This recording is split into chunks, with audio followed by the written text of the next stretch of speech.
I went to talk to my bishop about some of the stuff, and he's redirecting me. Super great guy, my bishop, my last bishop, and he's kind of redirecting me back to, temple attendance, church attendance, pay the tithing, da da da da da. And I'm like, I had to stop him, and I'm like, Bishop, I don't want a calling. He was trying to kind of coerce me to a calling, and I'm like, I really just want to focus on Jesus. Like, I don't think I really know yet who he is. All right, from the Mecca of Mormonism, Salt Lake City, Utah, this is Heart of the Matter Long. We have another special guest with us, very special. This is Joan Fowler. I've known Joan for 4.5 years. Oh, 4.5 years. And she showed up here one day, and we just started talking. I learned a little bit about her, and she'd seen the show. Welcome. Thank you for taking the time. And as we do with all of our guests, it's important to me and to our audience, I hope, to know a little bit about you before we get into anything that you might want to talk about.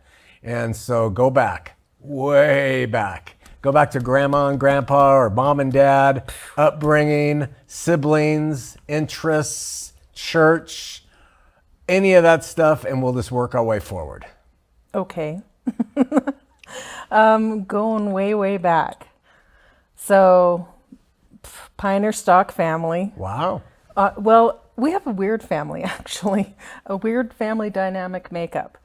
Grandma's side, so on my mom's side, Grandma was from Jehovah's Witnesses, religiously, and my grandpa was the Pioneer stock. Okay. So they came across the plains, settled out in the Davis County area. So I'm related to like everybody out that way in some way, shape, or form. And then on my grandma's side, she met my grandpa. I think he was a missionary in Indiana. I think that's what it was. And LDS? Yeah. So my grandma's mom, she was the devout Jehovah's Witness, and my grandma was like kind of there, but met my grandpa and they fell in love, and she became a Mormon. She was living with a Mormon family, though. I think is kind of the introduction there. I gotta do better on my own family history, but it was something like that. So we have this weird dynamic of Mormons and Jehovah's Witnesses in the mix. So wow. I was kind of doomed from the start to be one of the two. So, yeah. Oh. So, mom and dad, how did they meet? Were they natives? They met. They were both born in like Northern California area, not super northern, but like I think Carmel by the Sea and King City, something like that. They're both in that area.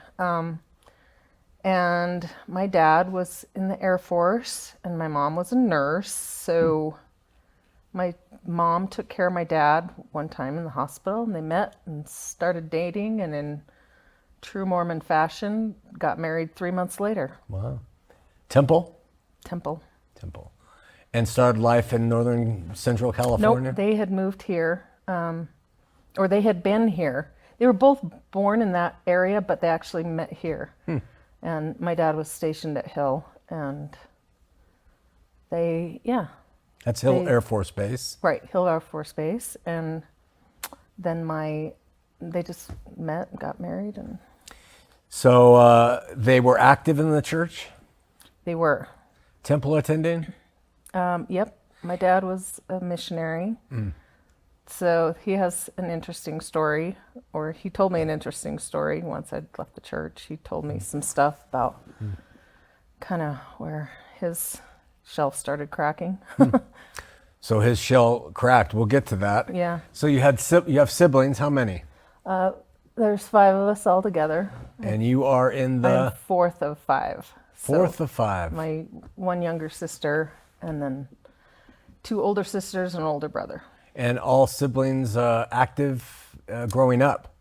Growing up, we were kind of compelled to be active, but there was off and on activity with my siblings. I was always interested, but I was also more interested in having like a social life outside of my church friends. So I kind of was back and forth between church group friends and Was that easy high to school do friends. at Brighton High back in the day, to have a group of non-LDS and LDS? We were all LDS. It's just activity level. Oh, wow. So yeah, I had very few friends that weren't LDS. It was more what was their activity level as well. So I see. So what kind of kid were you? up until about 13, I was just super quiet. Never got in arguments with anybody, never got in trouble, nothing. And then I just found my voice one day, and that's She what found it her turned voice. We have heard this voice. If you're online with people, from what I understand, because I'm not on social media, you have a very powerful voice online. I try not to ever be mean. I mean, once in a while I'll get snarky and kind of, but I try to never be mean. I just am very adamant that I say things from my perspective, and I don't really care if somebody's gonna criticize it, I guess. So 13, that seed was blossoming. Yeah. Did it cause, were you rebellious then? Yes, but I was good at hiding it. Oh. I was good at hiding it from my parents, which I'm sure, my mom had to know that I was out, with my partier friends and stuff like that. But I wasn't really like partying. I was kind of more the designated driver. I did some of that in high school, but it was like very minimal and for a short period of time, for about a year and a half.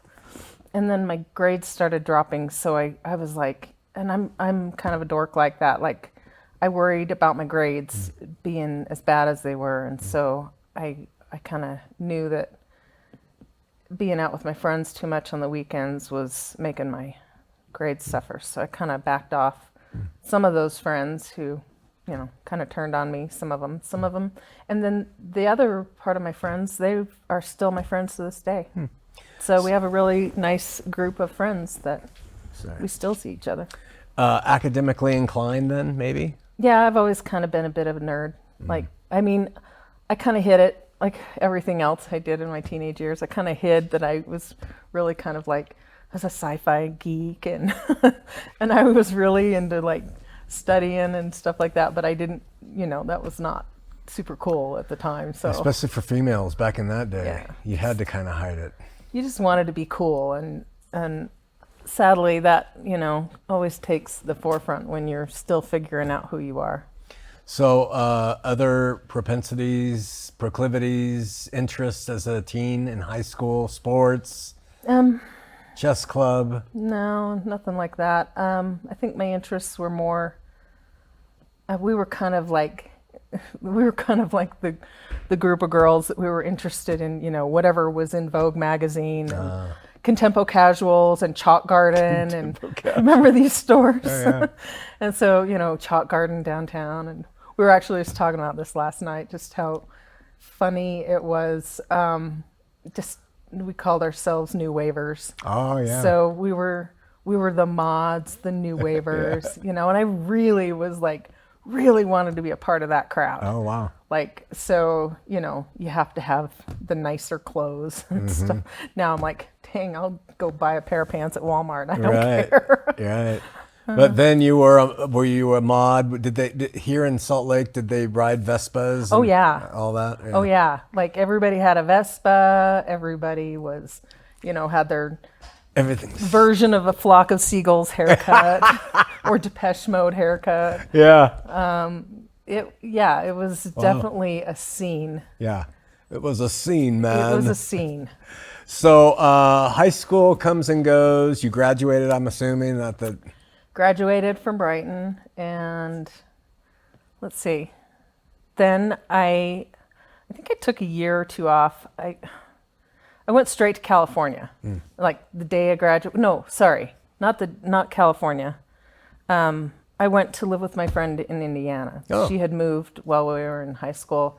I went out there and lived out there with her family for 6 months-ish, something like that, just to like spread my wings a little bit. I was going through some personal turmoil and a lot of, I was one of those kids, I just felt a lot of guilt and a lot of oppression.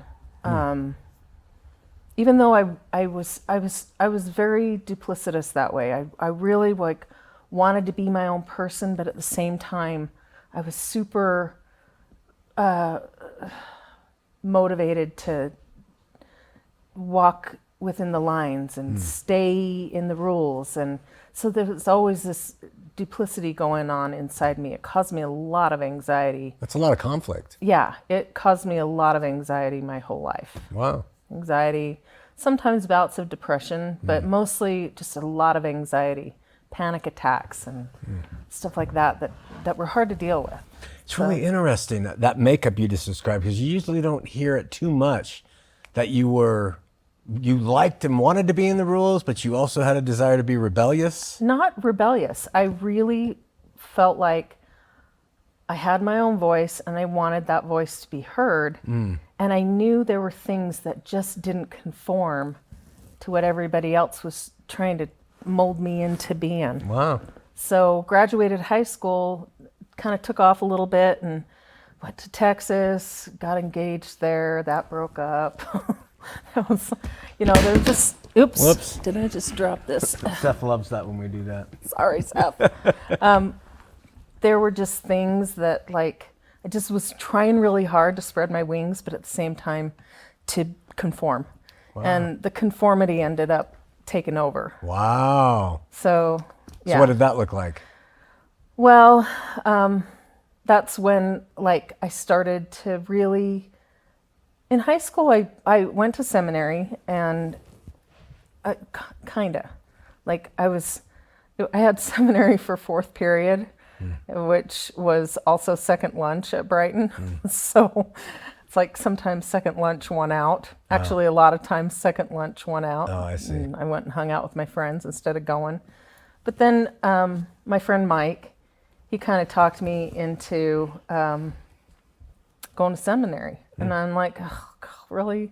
So, but I started going and I liked it. I liked the, I'd just kind of sneak away. I wouldn't tell anybody I was going to seminary. I'd just kind of go and I found that I kind of liked digging into scripture. That's fascinating. So I found some relief in that. In hindsight, it's like, boy, all the things we didn't learn in seminary that we should have been learning, but weren't even allowed to even look. I didn't know anything about anything as far as church history and any of that. So, but you found you resonated to scripture, and yes, yeah, I did enjoy looking at the patterns in scripture, and I just, that's my brain. I like to fit the pieces of the puzzle together. So that's a gift. Or a burden. Or a burden. Now, you had some seminary teachers institute teachers, seminary teachers of note? Yes. So Grant Palmer was one of the seminary teachers at Brighton, and then another guy named Shirtliff, which oddly enough they were the seminary teachers at the time that the whole Mark Hoffman thing exploded in the church's face. And I remember that very specifically because my seminary teacher looked a lot like Mark Hoffman. Wow. The one of the two. So Grant Palmer was one, and then Mark Shirtliff was the other one. Not the Mark Shirtliff in politics. I don't think they're the same person. I don't think they are. But so that just always stuck in my brain but that's the early days of things being put on my shelf, and I didn't even know that. Wow. Who would know what that was when you're 16, 17 years old, something like that. So the Hoffman thing went down, Salamander, Hinckley, Oaks, all that stuff. But then, only at 16 or 17, you're just like, well, I know it's scary out there, something's happening, but nothing big. Never once doubted anything about like the church. Even though my dad had left when I was 4, he left the church when I was 4. Oh. Yeah, so that's got its own story. But Oh, wait, we can't go forward. We got to go backward to 4. okay, let's go back to my dad. What's that about? So, it's interesting because I always heard my mom's version of everything, and I didn't ever really hear my dad's side of things until, I'd already left the church, and I guess he finally felt like he could open up and tell me things realistically. So, and my mom's perspective was he made a lot of money in the stock market, got, kind of rich overnight, and, didn't want to be Mormon anymore, wanted to be a part of the party crowd, the typical kind of thing of like, he wanted to go sin. So, and sadly, my dad kind of did that. And he fell into some people who were not such nice people and married my stepmom. So he and your mom didn't stay together? No. They divorced because he left and went wild? Yeah, it was kind of like there were a series of events that started even before I was born that kind of culminated by the time I was it was right before my 4th birthday that he moved out. So do you remember, that's really young. Was that? Oh, I remember it very you? vividly, Did the it day my destroy dad you? left. It's very funny how the brain works too. Those things that sear in your mind. I remember it like it was yesterday. Did you stay close? Day. Yes and no. He's my dad, so I'd see him because there was a court order, there's court documents of, one day during the week and every other weekend thing. And being at my dad's house with my stepmom and my 3 step siblings wasn't pleasant. Oh, so it's starting to get complicated. Yeah.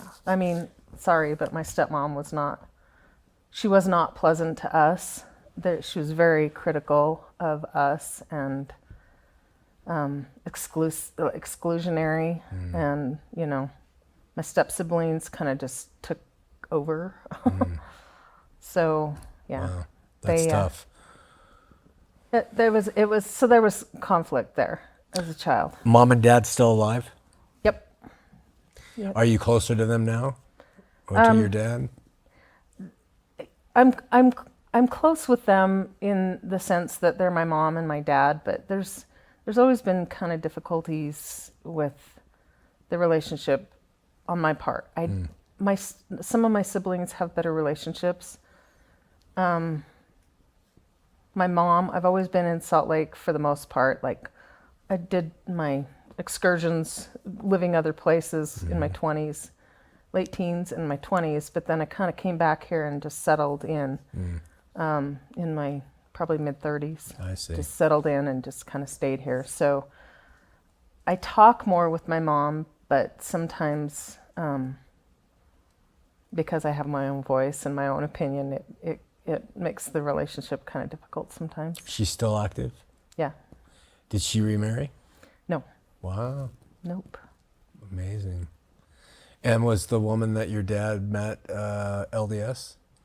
Well, at one point they were when she was married to her husband, but I think by the time they got married, no, neither one of them. My dad kind of fell into atheism for about a decade, and then they both decided to go to a Christian church. Stepmom and dad? My dad. So I was in my mid-teens, probably. Whoa. When so that they brought started, some kind of influence probably to you? It was my first exposure to the Christian element of Salt Lake. didn't leave a very good flavor in my mouth. How come? For Salt Lake Christians. Yeah, why? It was difficult because, and still remains difficult to this day, which you already know. I saw this element of like hatred that it seethed from these people at the churches that my dad attended. I don't think it was meant to be that way. I don't think they realize they do this, but it was such a seething element of, damning Mormons to hell type attitude that it entrenched my feet into Mormonism deeper. Because I was already starting to I had issues like, when we talk about my mission, I'll tell you what those are. But I was already starting to have some issues, but I entrenched my feet deeper because on the flip side, I was hearing all this like just seething rhetoric is all I can really call it. Yeah. And you've experienced your own element of that in this valley. Joan, isn't that fascinating that the people who are supposed to have the truth, not LDS, but the Christians, they can seethe with rancor and hate. Yeah. And I experienced that a long time ago before I ever would have even considered leaving the church. And it's interesting the reaction it had in me, and I'm sure I'm not the only one, that it made me want to hang on to my own system of belief that much more. Sure. So what do you think, just standing back right now, I'm jumping ahead, if you drive by Temple Square on a general conference weekend pre-COVID, and those guys are out there with the signs and the Makes me bull. angry. Yeah. And you can't get through to them. Even though I don't believe in the LDS church at all anymore, it's like it's such a poor reflection and poor way to spread Christianity. Yeah. I don't think that's how Jesus ever would have intended it. Right.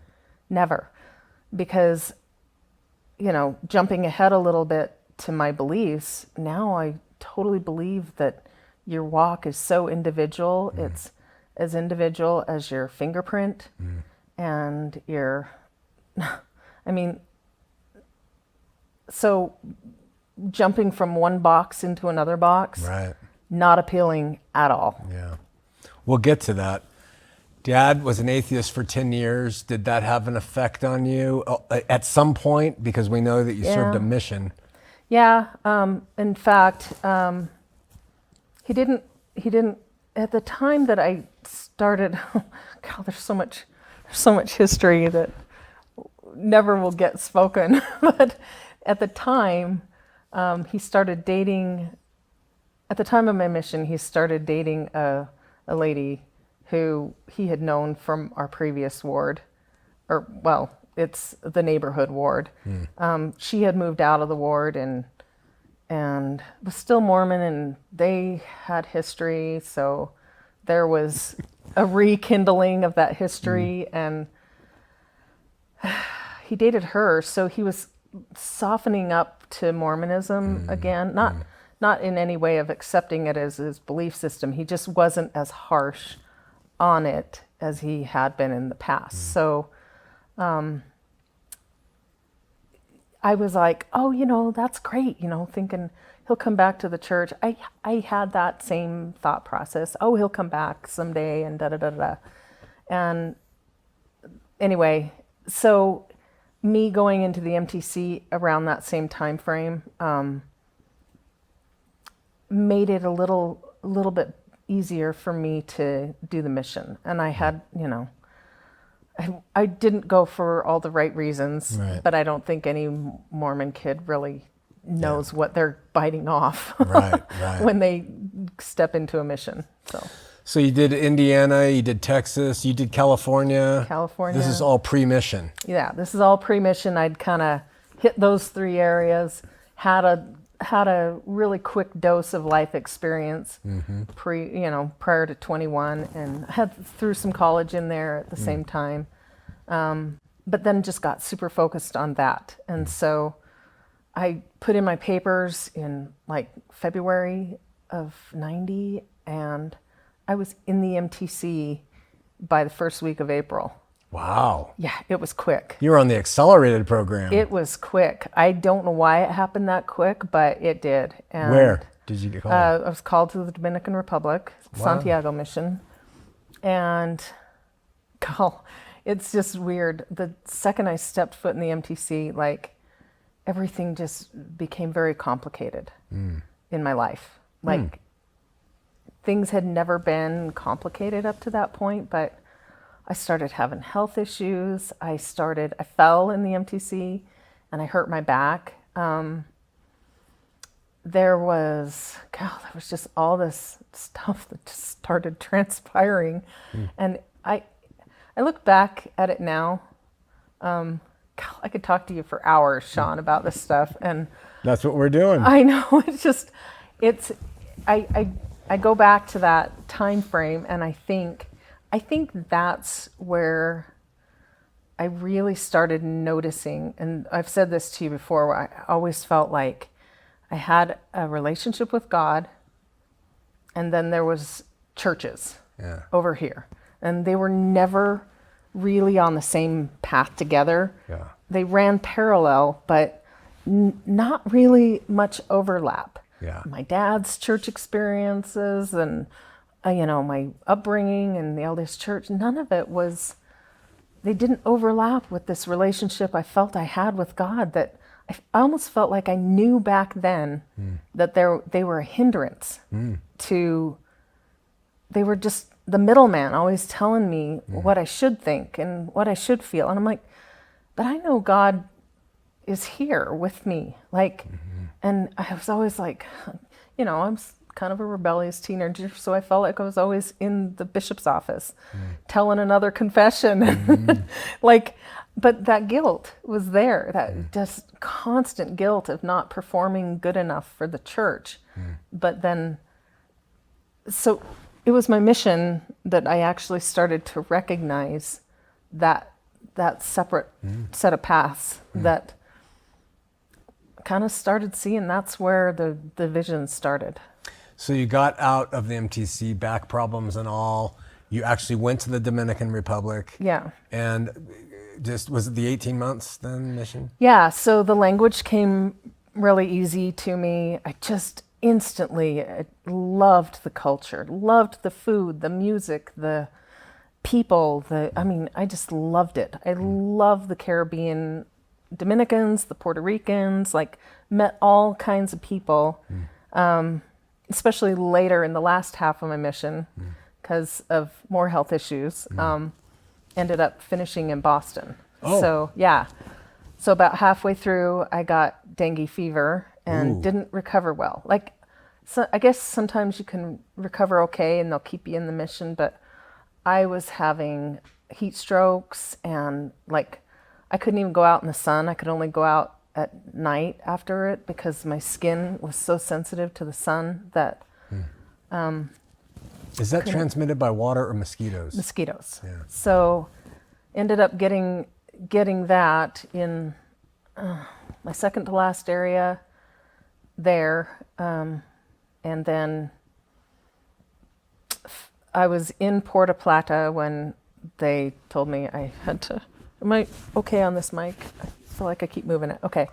So, I was in my last area and they told me, you're going back to the States tomorrow. And I'm like, what? So I was home for a month, the guilt and the everything just kicking in. I guess I got to finish. And I was weak and, oh God, there was so much turmoil going on.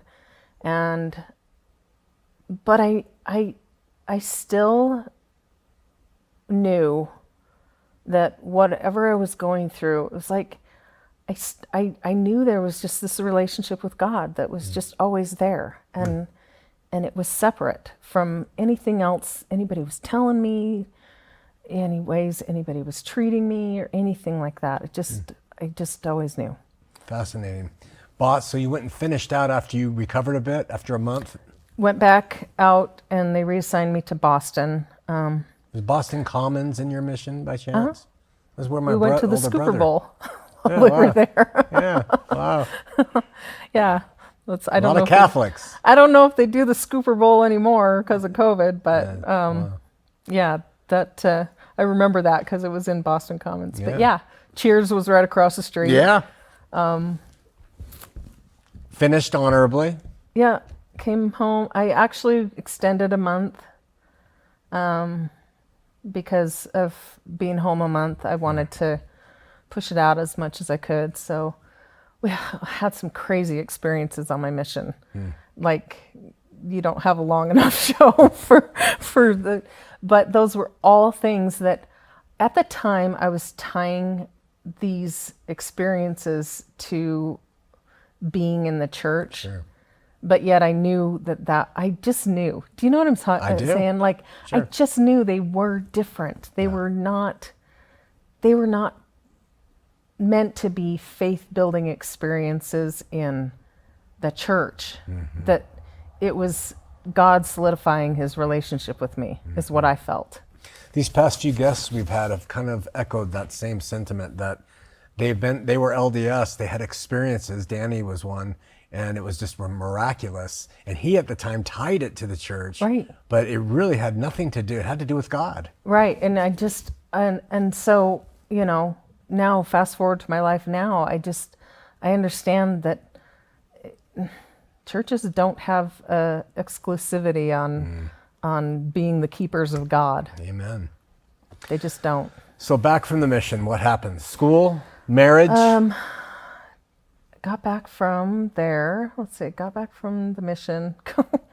Digging deep into the past here. Let's see. I just kind of started on the whole road of the singles wards and school, you know, started taking more classes at school, and that kind of fizzled out because I was just still super like wanted to just globetrot a little bit. So I started kind of just doing the whole moving around the U.S. thing again. But I ended up in California about mid-90s and stayed there for, you know, the back and forth a little. Southern, right? Yep. Yeah. And so that's where our paths actually really crossed was you guys were in the family ward. Yeah. At the same time, I was in the singles ward at the Amazing. Los Alisos building Wow. in Mission Viejo. So that's a connection that, you know, and I wouldn't have known you from the other guy. Right. But it's just funny how timelines cross like that. I just Yeah. think it's interesting that I ended up here after leaving the LDS church, ended up here finding comfort in this setting more so than anywhere else in the valley. So what were your occupational and studies geared on? Aren't you a accountant, bookkeeper? Yeah. But I was actually going into, I was studying to become an archaeologist Wow. and really wanted to be one of those people that discovered, you know, the hidden brass plates. And I was so hell-bent on going to the Yucatan Peninsula and finding lost Book of Mormon treasures. And I really wanted that to be my life. And it didn't work out that way. Yeah. I got a payroll job, was my first accounting experience, and really kind of had a knack for just doing the numbers. So kind of started down that road, and yeah, that's where I ended up. Someone once said that you don't pick your occupation picks you. And I've wondered about that sometimes. Sometimes I wish I'd have picked something more creative, more expansive. But I like it. I mean, I don't know. So when did the two roads of religion and relationship with God sort of never come together again for you? When did you realize, okay, something's going wrong here? I always had a problem with conference talks. Wow. And I really, weird enough, I was not one to dislike people like David Bednar. And I know people heard like, oh, he's such an authoritarian, blah, blah, blah. You know, they don't say very nice things. And I'm like, actually liked him because he was a logical speaker versus the sing-songy storytellers like Monson, who I had to turn off. I couldn't handle those primary voices. I really struggled with listening to conference talks. I liked reading them afterwards. If I didn't have to hear the sing-songy primary condescending voices. So I knew I liked the study element of it. I liked to dig in and go make all the pieces fit, and sadly they didn't always fit. But I just, shoved that aside, and I didn't even know there was a difference between, I've done now the verse by verse study where you pick apart a verse for a month sometimes. And now in retrospect, looking back, all my study materials, institute manuals, I got books galore by Millet and what's the other guy that did a lot of church scholar writing? Millet was one. There was a guy named Jackson. I had all these commentary books and and that's all they were. It was commentary. And then they throw in a little bit of half of a verse out of the Bible here and there to support the teaching. And then all of a sudden it was like, okay, that's good enough for me. And I'd move on. And sadly, I did that for a couple of decades. Okay. After the mission. Isn't it funny? And I'm sorry that it's going to sound like I'm picking on Monson, but if you listen to his speeches in General Conference, they were so egocentric. Yeah. I mean, just wide-eyed. It was just, and then the mesmerizing emotional appeal. You probably liked reading them because it was stripped of that, and you could just see. Right, and usually if I found a talk that was just all about, telling little stories, anecdotal stories, and that if that's what builds people's faith, some people's faith, more power to them. It's not faith building to me at all. Anecdotal stories are nice when you're talking to primary kids or people who are still not quite in the capacity of being able to study. But after a certain point, you got to stop talking to people like they're 5. Yeah. It's a great insight for people to take from you, because those other ways can really manipulate. Bare whole facts, that laid out, it can't manipulate you too much when you're just reading it and studying it yourself. Right. So for a couple decades, you're going along. Doing the singles ward. How's the dating life? I got super, super serious about a couple of guys. It just totally broke my heart. I was not good at the heartbreak. I gotta say, it was devastating. And I'm pretty sure that it's that way for everybody. But I realized probably my late 20s, after the third heartbreak from, I was super serious about a guy when I was 19, and that didn't work out well. Mid 20s, same thing, just super, super into this other guy, and that didn't work out. And then that third time in my 20s, trying to do the whole Mormon thing and go get married in the temple and start having kids, it just wasn't working. Wow. It was falling apart. Wow. Every time it fell apart harder and harder. And I'm like, I don't think I can do this. And so in my 30s, I started kind of dating guys that weren't so hell-bent on me being the perfect Mormon wife and them being the perfect Mormon husband. I kind of ventured out a little bit and realized that there were other people out in the world who were probably way better suited for me. And, another shelf item.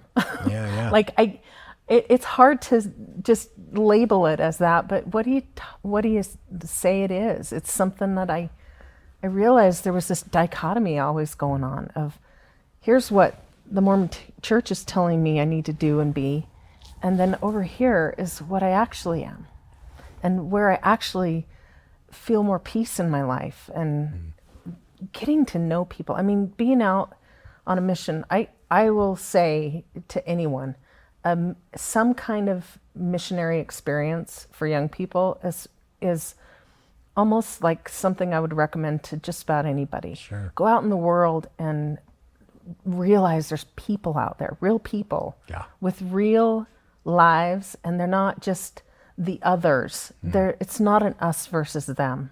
They're people, and they have hearts and spirits and beliefs and passions just like I do. And religion can really take us and make us so insular that you really do believe that you got the truth, you're in the truth, the rest of the world is irrelevant, and you don't even think about the rest of the world. Well, and it makes it hard to see them as real beings. Yeah. Because you're setting them down below you, like, because you don't have this truth. That somehow you're lesser than me. And and that did not resonate well with me. And that was another conflict. Like, I just know there were these conflicts in myself all the time. I don't try to be unfair to people. I try to be very fair with people. And I expect that in return. And so to me, that felt very unfair to dismiss their life experience because they weren't born in Salt Lake City, Utah, to the Mormon family born in the covenant, you know? Fascinating.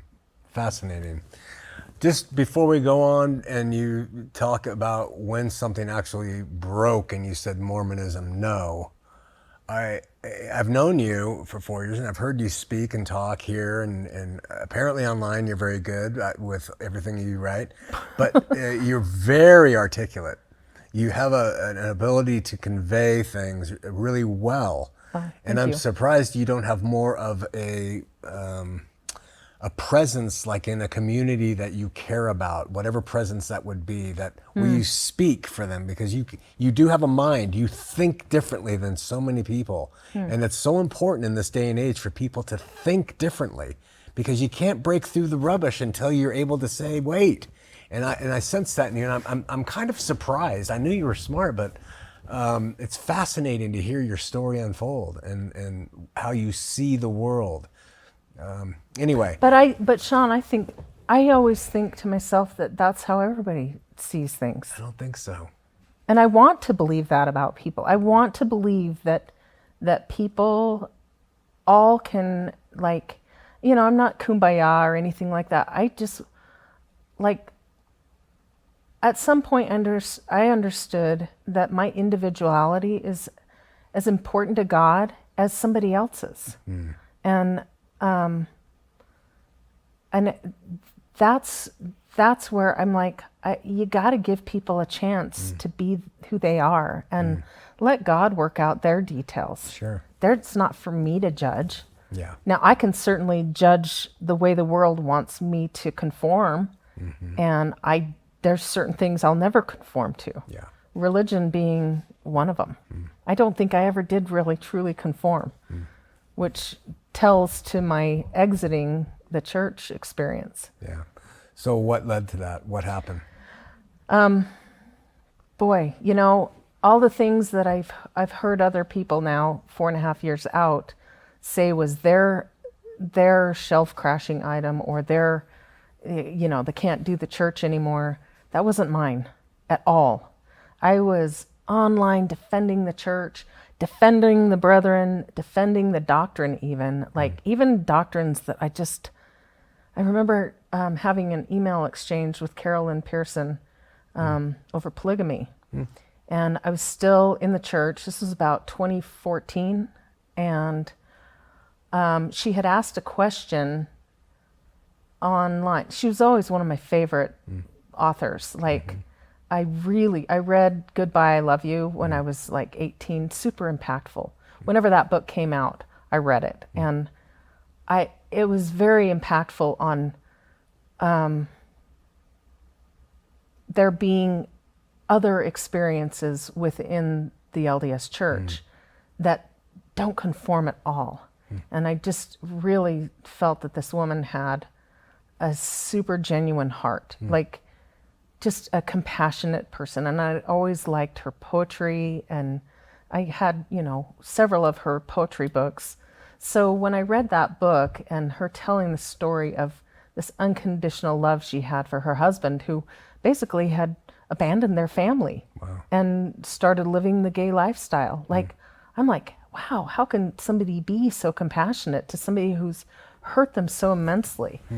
And so, fast forward now to this question that she asked on Facebook about polygamy. And I was actually making an argument for polygamy back and forth with her. And I was really thinking, she's going to get it. Like, she'll get what I'm saying. Because in my brain, it made sense to make this argument. And yet I was like, but this can't be doctrinal. Like, this can't be a thing that is for everybody. And where my head was in 2014, like, I really started to realize, like, Cal, I'm arguing for polygamy. But I didn't know at the time that Joseph Smith had been a polygamist. Oh. I still was under the impression it was just Brigham Young and a few other people that settled in the Salt Lake Valley, and I went with the whole narrative of the whole, lots of widows, da-da-da-da-da. Yeah, I went with the narrative because I didn't think to go investigate further. And can't remember why I went on that little, but I was online kind of arguing for certain doctrines and things like that. And then I get to 2015 and the November policy, November 2015, about, I don't know why that was troubling at the time for me, because I had never even been exposed to gay people in the church. At one time when I was a teenager, I had a friend who he knew he was just full-blown gay. He knew it. We knew it. Everybody knew. And he struggled big time. He wanted a family. He wanted to get married in the temple. He wanted those things. And so that was one time in my whole young adult life that I'd been exposed to anybody Mormon and gay. And so that policy really hurt to see that people's comments of, you're gonna force my son to choose between the church and the way he feels inside. And I at that point, Clark Pingree had made a couple of YouTube videos, and he was in my ward growing up, and he came out as gay. And I'm like, well, dang, if somebody as, prominent in the church, their son is, the Pingrees, Ann Pingree was in my ward. And I'm like, if Clark felt this way, and we always knew Clark, I think we knew as neighborhood kids, we knew he was gay. There was something definitely not different in a bad way, but definitely different in the way he interacted with other kids in the neighborhood. And he took a lot of bullying, and I didn't get it when I was young. I didn't get that. Like, I really always wanted to see the good in people, and so that's what I chose. And man, I'm like tangent, aren't I? No, you're tracking wonderfully. Okay, so back to these videos, and I think that's really kind of when I knew I was starting to defend things that weren't cohesive with the human experience. Yeah. And it didn't take long after that for it to crumble apart pretty quick. Wow. So, now we're to November 2015. By March 2016, I was having more open conversations with people, not diving even a little bit into church history issues at all. Didn't know any of that yet. But I got to the summer of 2016 and started to really, I got to figure out a way to have a better relationship with God. It felt necessary.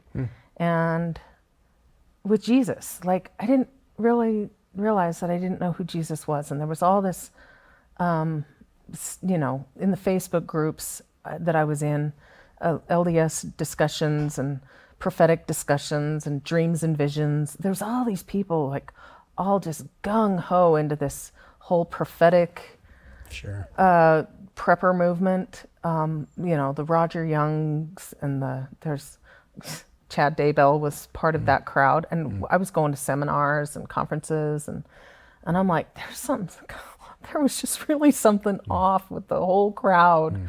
And I didn't get it at the time, but I went to talk to my bishop about some of the stuff I was seeing in our own ward, like just a lot of new age stuff going on. And I'm like, and he's redirecting me. Super great guy, my bishop, my last bishop.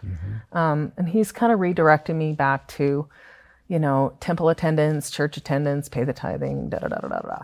And I'm like, I had to stop him and I'm like, Bishop, I don't want a calling. He was trying to kind of coerce me to a calling. And I'm like, I really just want to focus on Jesus. Like, I don't think I really know yet who he is. And the bishop was super cool about it. And he's like, yeah, I get that. And but then kind of redirected back again. And I left there a little frustrated, like, they're not hearing me. They're not hearing who I am and what is going on right now with me. And as I was leaving the chapel, I just felt this voice come out of my heart. Just different, not just me thinking a thought. It was an actual voice coming out of me in my head, a different voice. And that said, now I can finally work with you. Wow. I'm like, what? Wow. I kind of was taken aback. I looked around like, who just said that? Wow. And so that was in July of 2016. And then fast forward a couple of months, and it's conference weekend. I'm doing my typical conference stuff, and I'm, cleaning while I'm listening to conference. And I'm like really thinking, okay, I really got to listen intently to what's being said at conference, because this really was a focus of mine now, was to figure out Jesus. I knew I had a relationship with God, but I didn't know how that transpired through Jesus. Not yet, not really. I didn't know. And, I knew there were these separations between the church and my walk with God, I guess, all my life, but I wasn't figuring it all out still. And so I'm like really listening intently, and I'm not kidding, Shawn. The more I listened, the emptier I felt. I jotted things down, and it was like I was writing them down and they were disappearing off the page. I felt emptier and emptier with every speaker. And by the end of the last session on Sunday, the credits are rolling. They say the prayer and the credits are rolling on that Sunday afternoon session, and same voice just came on my heart. You're done with this church. And I'm like, okay, what? And I'm like, no, that can't be the answer to my questions. And I heard it again. And I just am like, and I said it out loud. And the second I said it out loud, the weight of the world just lifted off my shoulders. The anxiety I'd felt my whole life, gone. And everything just fell right into place almost instantaneously. Wow. Praise God. Might sound weird to somebody else, and I'm not talking about it as that has to be everybody's experience, but that was mine. And I said the words out loud and felt that weight just completely come off. And I'm like, oh my gosh, this was the answer the whole time. And here I am, 48 years old when this happened. And I'm like, I spent 48 years trying to figure it out. There's a common theme that's come from you as we've sat here, and that is within you, you knew. but you didn't. But within you think you knew. Something was wrong, you've said several times. Something wasn't right. And yet, we kind of protect ourselves and we stay in where we're comfortable. But it's God who suddenly manifested himself to you, through you, and let you know your suspicions were correct. And you realized, I'm done with this church. Yeah. And that those two paths don't cross. They cross for other people, not for me. Not for you. It didn't cross for me either. And I get it crosses for other people.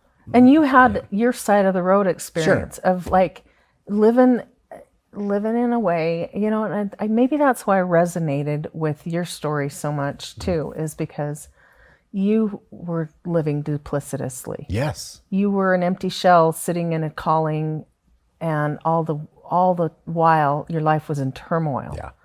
And absolute.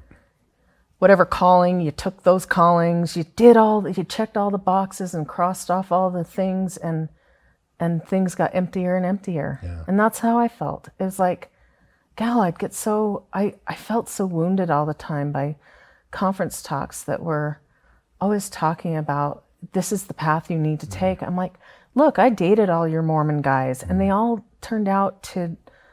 but one turned out to be, in a way, they were so accepting of polygamy.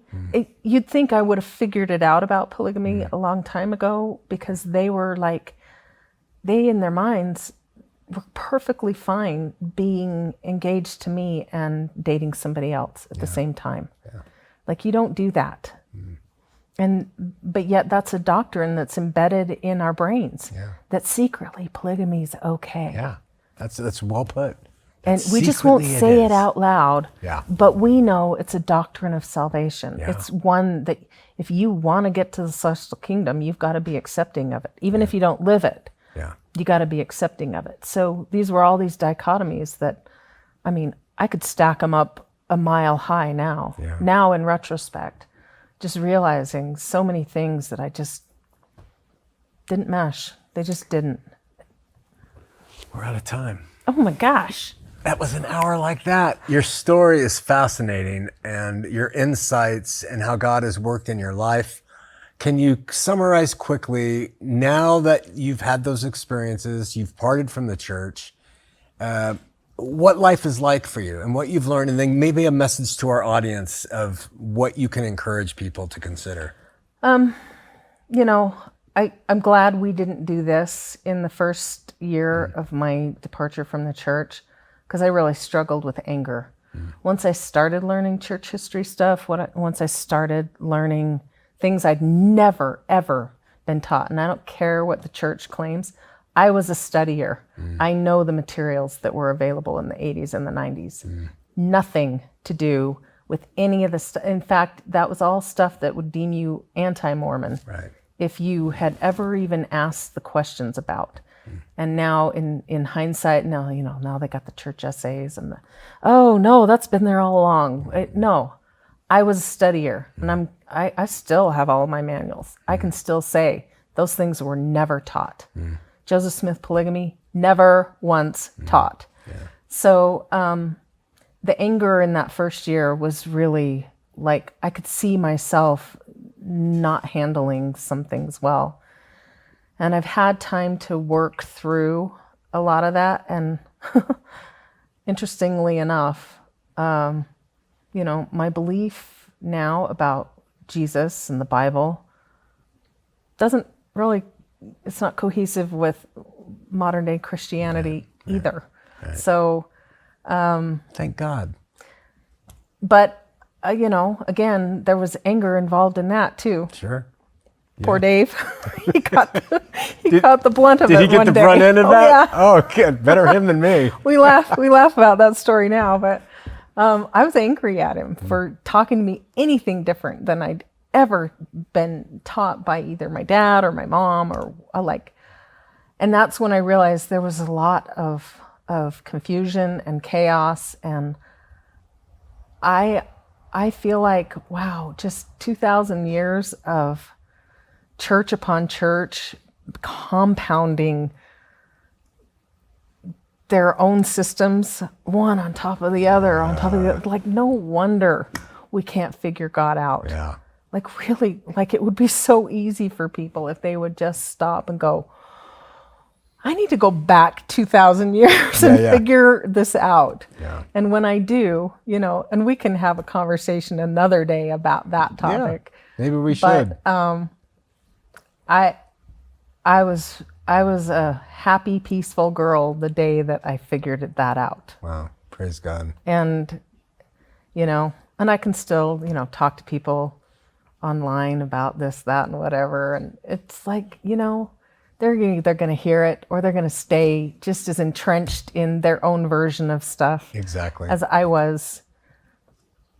But, you know, I was defending the church 2 days before I left it. No. That's how quickly What a great the change quote. happened. Wow. And I'm sad that it's not like that for other people. I'm sad that they go through years of, I mean, I still see people on Facebook years later, just so sad and angry still. And I'm like, I don't want to ever be there again, because I was sad and angry that first couple years.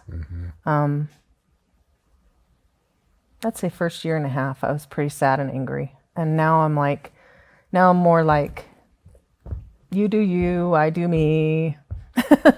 But here's me. Here's me. I'm still going to say me, probably pretty loud. So, great interview with Joan Fowler, and I am certain that it's going to touch people's lives within the week and then in the years to come. And just really appreciate you taking the time to explain things to us that you don't always think about, and they make so much sense.